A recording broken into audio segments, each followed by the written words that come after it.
Yeti Radio, le talk show. Salut à tous, vous êtes bien sur Yeti Radio, aujourd'hui composé de Justine, Elisa, Julien et moi-même, donc on est peu. Hello. Nous allons commencer par Justine, qui va nous parler du film Les Municipaux, c'est zéro. Alors oui, je vous parlais de ce film, donc c'est un film en fait, il a été fait par les Chevaliers du Fiel et il est sorti le 18 avril en Occitanie, c'est-à-dire dans le Gard, tout ça. Et en France, il est sorti le 25 avril. Donc c'est un film en fait qui se passe à Port-Vendre, c'est près de Collioure, tout ce qui est Collioure là-bas vers Perpignan et tout. Donc c'est un port magnifique situé en Catalogne française. Il est magnifique et il est tellement français. Alors l'histoire c'est que c'est un maire bling bling et des employés municipaux toujours à fond dans les acquis sociaux, à fond contre les cadences infernales, à fond dans la déconne. Ce qu'ils aiment le plus c'est faire l'apéro bien sûr, parce que voilà. Et donc voilà, et donc en fait ils font tout pour travailler le moins. Donc ils n'attaquent pas par exemple un dossier à midi moins 10. Par exemple, ils disaient non, on reporte par exemple à mardi prochain. Un exemple du film, par exemple, c'était un monsieur qui venait faire une carte d'identité et la secrétaire a dit non, on n'attaque pas un dossier à midi moins 10, on fait pour mardi prochain. Ils font tout pour au moins travailler. Franchement, il est hyper drôle. Moi, je vous conseille d'aller le voir. Oui, j'aimerais bien aller le voir, personnellement. Vous n'avez pas de questions? Moi, je suis allée le voir avec ma soeur, bien sûr. Il est très rigolo, mais je trouve qu'il ne dure pas assez longtemps. Genre, il durait 1h30 et on avait envie de savoir la suite. Et les acteurs, ils jouent bien ? Oui, ils font très rire, c'est Chevalier du Fiel, quoi. D'accord. Mais c'est parce que c'est pas des acteurs, logiquement. Donc, Non, c'est des humoristes. ouais, et ils s'en sortent bien quand même en tant qu'acteurs. Oui. Ouais. Oui. Bon, merci Justine. Donc on va continuer avec moi, qui va parler de Spartacus. Donc c'est les grands jeux romains qu'il y avait ce week-end aux arènes de Nîmes. Et j'ai eu la chance d'aller le voir. Donc en fait, je vais vous présenter un peu la vraie histoire de Spartacus et un peu le spectacle. Donc c'est déjà pourquoi les grands jeux romains à Nîmes. Donc on dit que Nîmes, elle est surnommée la Rome française car elle possède des monuments romains les mieux conservés au monde. Vous vous rendez compte?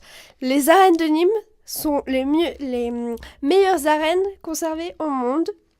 Donc il y a les arènes, évidemment, la maison carrée, la tour Magne, sans oublier le Castellum Divisorium, j'arrive pas très bien à le dire, le temple de Diane et la porte Auguste. Donc c'est un héritage exceptionnel. Merci Julien. C'est un héritage exceptionnel qui offre un décor idéal pour accueillir un événement d'une telle ampleur. Donc les grands jeux romains, ils commémorent la visite de l'empereur Adrien en 122 après Jésus-Christ dans la Colonia Augusta, Nemosus, c'est donc du latin, si mes souvenirs sont bons. Oui. Oui, c'est ça. Donc, les textes antiques attestent que cette visite a bien eu lieu au moment où l'empereur Adrien, qui a déjà succédé à Trajan, se déplaçait dans les frontières de l'Écosse actuelle jusqu'en Égypte en passant par la Gaule et l'Espagne. Donc à cette époque, Rome est l'apogée de sa puissance. Donc là, je vous ai fait une toute petite présentation. On va essayer de parler de Spartacus, qui est un grand, à la base, c'était un esclave. D'accord ? Il est vendu... Alors attendez, j'essaye de trouver ça dans mon livre. Voilà, Spartacus. Donc, d'après les histoires antiques, donc Spartacus vient de Thrace, l'actuelle Bulgarie. Donc c'est un soldat romain déserteur pour les uns, pour C'est un soldat romain qui déserte son pays pour certains gens, certaines personnes. Et Julien, et pour d'autres, c'est un brigand. Mais tous s'accordent pour dire qu'il est vendu à Rome en 1300... Non, j'arriverai pas avec les nombres aujourd'hui. En 73 avant Jésus-Christ. Oui, c'est ça. D'accord. Donc, c'est Lentulus Batiatus. Donc, dans le spectacle, on va dire un méchant. On va parler comme les petits-enfants. Il achète un lot d'esclaves, parmi lesquels se trouve la femme de Spartacus. On sait peu de choses sur elle, mais on sait que les histoires rapportent que c'est une prêtresse du culte de Dionysos et qu'elle a un don de voyance. Donc elle va accompagner Spartacus dans sa révolte et joue sans doute un rôle important à ses côtés. Donc Spartacus, il va se révolter contre les Romains. Et donc, contre les Romains. Et c'est je sais plus quoi. C'est l'empereur Crassus. Il disait comme ça. Crassus. Qui donc, en fait, ils vont demander à lui de l'aide. Parce qu'à chaque fois qu'il passe dans un village, il le détruit. Et il fait tout. Enfin, il détruit tout. Et il prend des soldats avec eux. Donc sa garde monte. Mais elle n'est pas comme les légionnaires romains. Parce qu'ils sont peu habillés. Peu armés. Donc c'est pas très... c'est... comment dire ? Ils sont pas très bien habillés. On va dire ça comme ça. Parce qu'ils n'ont pas vraiment beaucoup de matériel. De bon matériel. Tu veux dire qu'ils sont en haillons, des trucs comme ça? Ils ont souvent qu'un pantalon ils ont qu'un pantalon, ils sont pas beaucoup habillés et ils ont des petits boucliers de rien du tout avec des petites épées de rien du tout. Alors que les autres, ils ont des gros boucliers. Donc ils peuvent se faire tuer très facilement. Ils peuvent se faire tuer très facilement, mais ils ont la chance de pas se faire tuer. Mais on verra ça plus tard. Donc pendant ce temps, Crassus a construit parce qu'il veut aller en Sicile. Mais sauf qu'il faut traverser la mer. Mais il n'a pas de bateau, Spartacus. Du coup, il va demander aux pirates. Mais ce qui arrive avec les pirates, c'est que les pirates, eux, ils pillent son trésor et puis ils repartent. Donc il ne peut pas traverser la mer. Et en fait, Crassus, il a envie de les bloquer dans le sud de l'Italie. Donc il construit une ligne fortifiée pour enfermer Spartacus à l'extrémité de l'Italie. Donc, Spartacus et ses hommes parviennent à franchir la défense et à remonter dans l'Italie par une porte mal gardée. Et donc, c'est alors que Spartacus contraint d'accepter une ultime bataille en 61 avant Jésus-Christ. Et il tente de tuer Crassus, mais il ne parvint pas à atteindre le général romain. Donc Spartacus meurt alors les armes à la main, en homme libre, tandis que les esclaves prisonniers sont crucifiés le long de la voie qui relie Capoue à Rome. Donc ça, c'était une longue présentation. Alors je vais vous parler du spectacle. Parce que à la base, en fait, ce dont tu voulais nous parler, c'était du spectacle qui a eu lieu à Nîmes, c'est ça? Oui, mais il y a dans le livre que j'ai, il y a aussi la présentation, Non, la c'est super vie intéressant. donc je fais un tout petit cours d'histoire, on va dire ça. C'est nickel.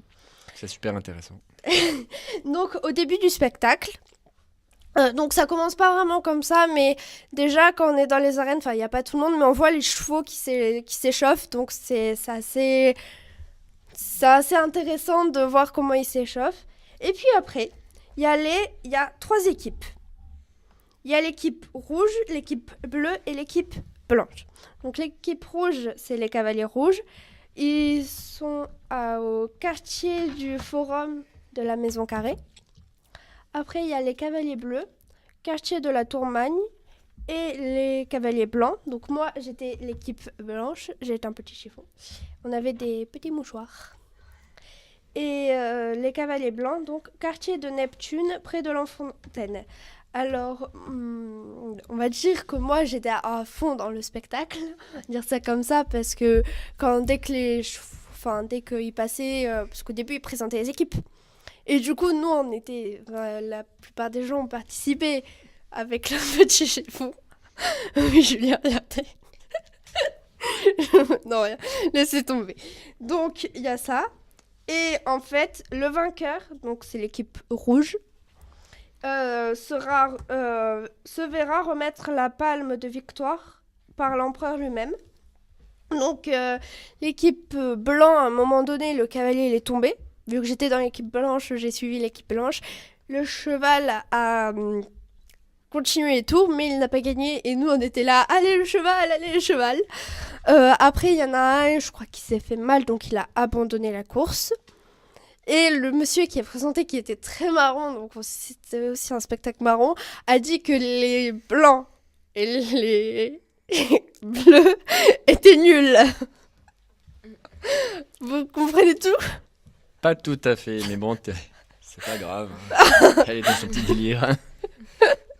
Non, si vous Et, commence. sinon, qu'est-ce que tu voyais en fait pendant le spectacle? Enfin, on voyait non, on voyait la vie de Spartacus en fait. Mais il y avait beaucoup d'acteurs, il y avait des chevaux, des batailles. Il y avait des chevaux, il y avait des batailles entre les gladiateurs. Il y avait une première bataille, c'était deux femmes qui faisaient la première bataille. Donc il y avait l'équipe d'Europe contre l'équipe de Nîmes. Et c'est donc sur les femmes, c'est l'équipe d'Europe qui a gagné, si mes souvenirs sont bons. Mais si je comprends bien, c'était à moitié du théâtre, à moitié historique et à moitié un tournoi sportif, quoi. Ouais, en gros, c'était ça. C'est- Ouais, 3 moitiés, par contre, ça fait beaucoup, là. Oui, ça fait beaucoup. Et donc, après, c'était des hommes qui se combattaient par équipe, donc c'était des gladiateurs. Et les hommes, c'est Nîmes qui a gagné. Donc, oui, mais à chaque fois, parce qu'ils nous avaient demandé si nous, en tant que public, on voulait choisir la vie ou la mort. Et on nous l'a fait dire en latin. Donc, la mort, ça se dit jugula, et la vie, ça se dit vida, si mes souvenirs sont bons. Pour la mort, j'en suis sûre, mais pour la vie, j'en suis pas sûre. Et toi, t'as choisi quoi?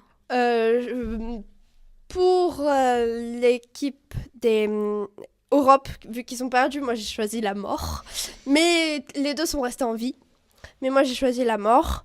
Et pour l'équipe de Nîmes, vu que les femmes c'était Nîmes qui perdait, j'ai choisi la vie. Donc voilà. Après il y a eu le marché aux esclaves. Donc ça, c'est les débuts de la révolte de Spartacus. Oui. Après, il y avait le Ludus de Capoue, le sac de Nuceria, la première bataille, l'inquiétude monte au Sénat de Rome, Spartacus et les pirates, la ligne Crassus, la bataille finale. Je sais, Julien, c'est terminé. Voilà, donc j'ai une chose à dire encore. Non, rien. En fait, c'est que dans ce spectacle, ce qui est bien, c'est pas que des Français qui jouent. Oui, c'est pas que des Français. Il y a des Anglais, des Italiens, des gens qui habitent en Grèce. Les Grecs, donc. Les Grecs. Il y avait des gens qui habitaient en Sicile.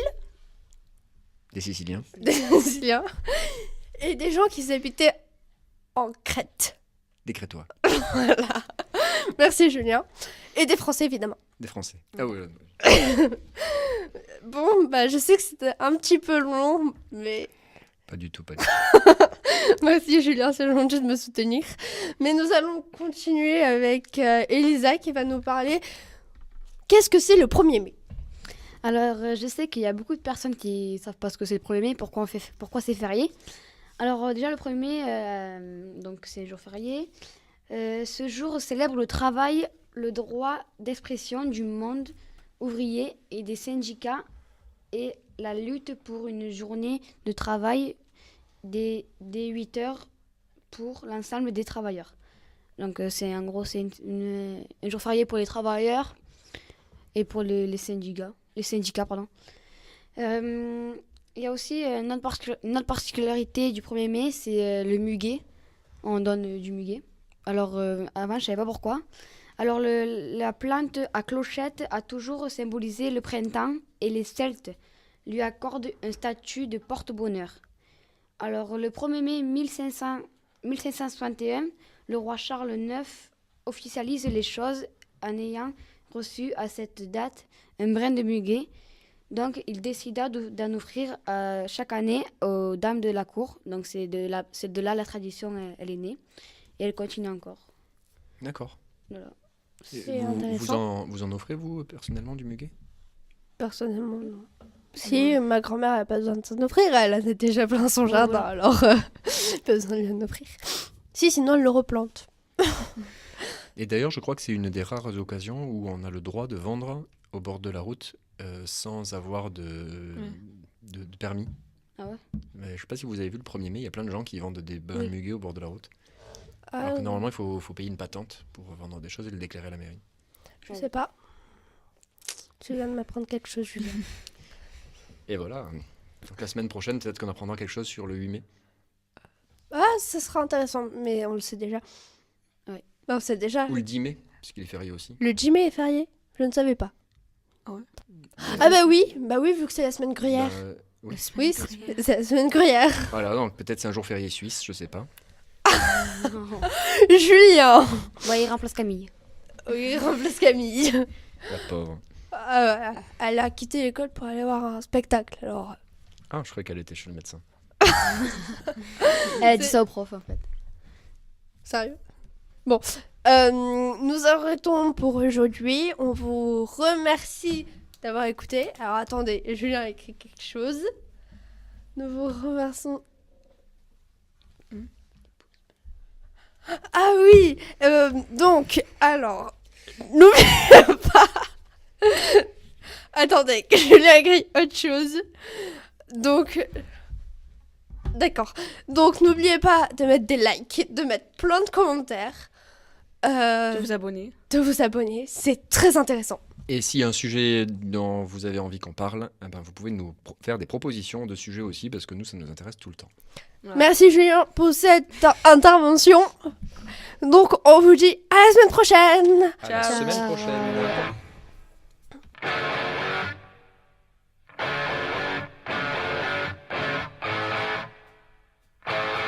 Yeti Radio, le talk show.